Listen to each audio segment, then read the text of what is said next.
No Film School's coverage of NAB is brought to you by My Road Reel. The world's largest short film competition is back. Shutterstock, your source for stunning HD and 4K footage, plus high-quality music. Blackmagic Design, amazing solutions for film, post-production, and television. Yo, I'm Micah with No Film School. We're here with ACR Systems. They're going to show us this awesome system that works for pretty much any gimbal right now. That's comparable to the Mimic system that you've seen from FreeFly, although it comes in at a much lower price point. So as you can see, he's moving the monitor unit, and the camera is doing exactly as he does. So how does this work? I mean, this is obviously based off an accelerometer that is transmitting back to the gimbal, and that's sending a signal which is going to control the gimbal, and it doesn't have to just be the ACR Beast. It can be Movi M10, M15, M5. It also works with the Ronin systems, and it's merely sending the same type of signal that you would have with a joystick, but obviously this is a much better way of controlling the gimbal as a dual operator mode.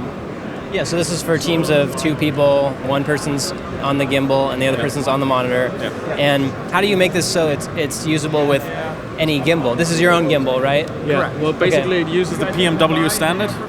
So we have a huge range, like with every normal control, RC remote control. That's the way it works. Actually, there are already a few things implemented already.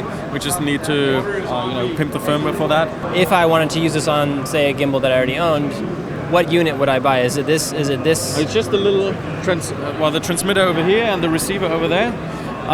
You just plug it into your connector, and you're ready to go. So that gives it full access to the gimbal's pan until... That's the PWM standard. Yeah. So a full kit is the handles, the transmitter, and the receiver, and the gimbal. Appropriate cabling.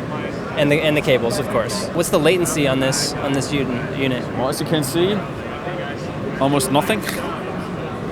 Of course, if you use it with the Ronin, just because of the hardware isn't the best, we are limited to that. So the latency for the Ronin is slightly larger, but it's just around half a second to a second.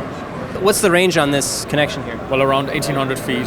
Okay, so for people who already own gimbals and they just want to activate the system for dual operator mode, how much does that cost? During NAB, $560. Right on. That's ACR Systems, NAB 2016.